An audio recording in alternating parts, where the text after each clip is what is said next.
Hi అండి, నమస్తే. అందరూ బాగున్నారా? Welcome back to my channel all things me. I'm Yamuna here. ఈ మధ్య నేను ఇండియా వెళ్ళినప్పుడు ఈషా ఫౌండేషన్కి ఒక డే ట్రిప్ మీద వెళ్ళాను.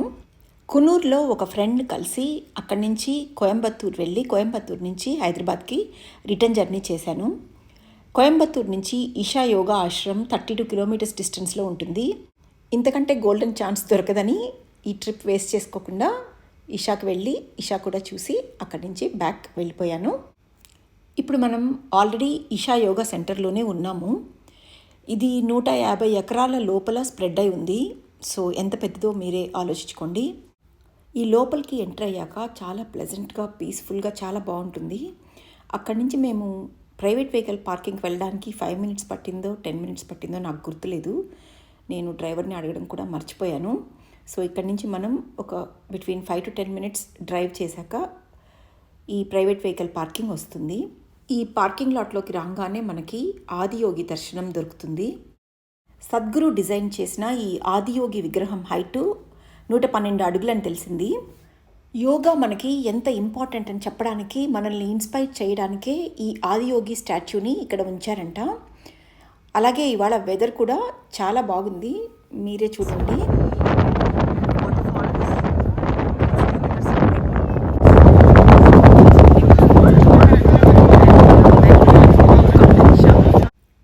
ఎటు చూసినా పచ్చటి కొండలు, మేఘాల మధ్యలో ఆదియోగి, మంచి వాతావరణం, ఫుల్ పాజిటివ్ ఎనర్జీతోటి నిండిపోయి చాలా ఎనర్జెటిక్గా అద్భుతంగా ఉంది ఈ ప్లేస్ మొత్తం. ఇంతకంటే ఈ ప్లేస్ గురించి ఎలా చెప్పాలో నాకైతే తెలియటం లేదు. ఇంతకుముందు కూడా చెప్పాను కదా, దీన్ని సద్గురు డిజైన్ చేశారంట. గిన్నీస్ బుక్ ఆఫ్ వరల్డ్ రికార్డ్స్లో ఇది లార్జెస్ట్ బెస్ట్ స్కల్ప్చర్ క్రింద ఉందంట. ఆదియోగి స్టాట్యూ దిగువ భాగంలో మీకు ఇక్కడ ఒక మండపం కనిపిస్తుంది కదా, ఈ మండపంలో సద్గురు యోగేశ్వర లింగాన్ని ప్రతిష్ఠించారు. ఆదియోగి యోగేశ్వర లింగం దర్శనం కోసం మనం వారంలో ఏ రోజన్నా రావచ్చు. వారంలో అన్ని రోజులు ఇది తెరిచే ఉంటుంది. ఉదయం 6 నుంచి 8 గంటల వరకు ఎప్పుడైనా రావచ్చు. పౌర్ణమి అమావాస్య రోజు మాత్రం రాత్రి 12 గంటల వరకు ఇది ఓపెన్ ఉంటుందంట. ఈ మండపం లోపలికి వెళ్ళి మనం లింగ దర్శనం చేసుకోవచ్చు, కానీ లోపల మాత్రం ఫొటోస్ కానీ వీడియోస్ కానీ అలౌ చేయరు.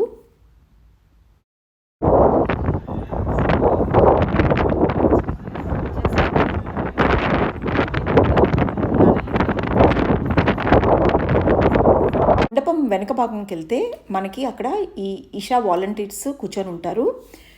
ఈ ఈషా వాలంటీర్స్ మనకి 10 రూపాయలు ఇస్తే ఒక చిన్న కుండలో రాగి చెంబులో నీళ్ళు ఇస్తారు.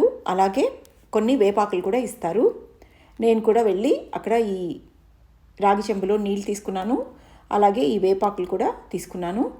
వీటిని తీసుకొని మనం తిరిగి మండపంలోకి వెళ్ళి మండపంలో ఉన్న వాలంటీర్స్కి ఇస్తే వాళ్ళు ఈ వేపాకుల్ని శివలింగం మీద ఉంచి ఈ నీళ్ళతోటి అభిషేకం చేసి తిరిగి ఆ వేపాకులు మనకే ప్రసాదంలాగా తిరిగి ఇస్తారు.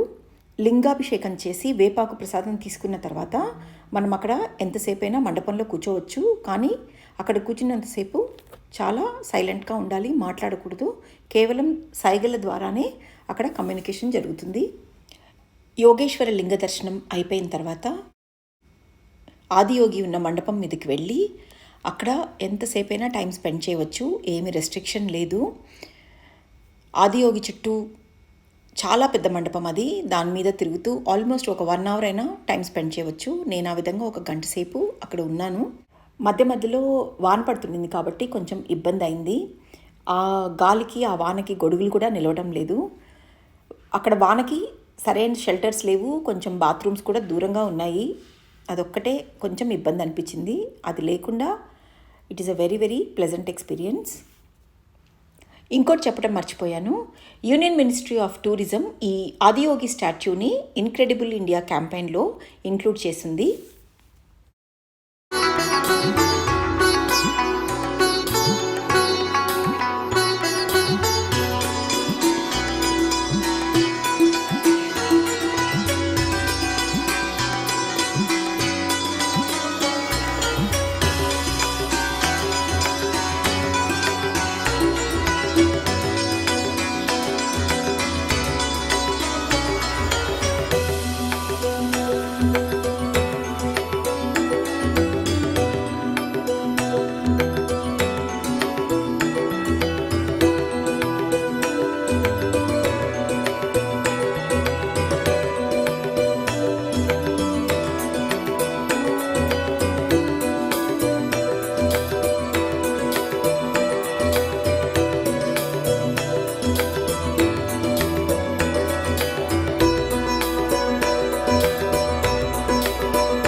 కొంచెం సేపు అక్కడ అలా టైం స్పెండ్ చేసిన తర్వాత ఇన్ఫర్మేషన్ సెంటర్కి వెళ్ళాను. ఇన్ఫర్మేషన్ సెంటర్లో మనకి ఇషా యోగా సెంటర్కి ఎలా వెళ్ళాలో చెప్తారు.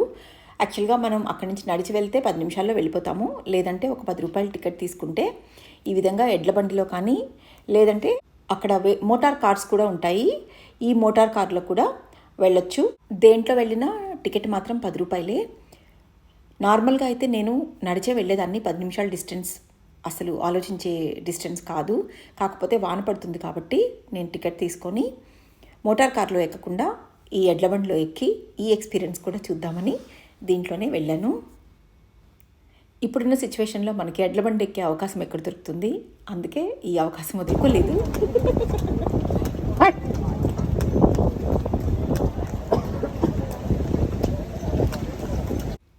వీళ్ళు మనల్ని యోగా సెంటర్కి దగ్గరలో ఒక పాయింట్ దగ్గర దింపేస్తారు. అక్కడి నుంచి మనం ఈ గేట్ ద్వారా లోపలికి వెళ్ళాలి. దీన్నే స్నేక్ గేట్ అంటారు.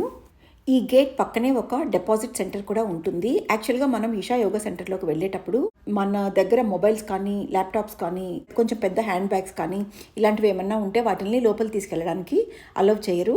వాటిని మనం ఇక్కడ ఫ్రీ ఆఫ్ కాస్ట్ డిపాజిట్ చేసి వెళ్ళొచ్చు.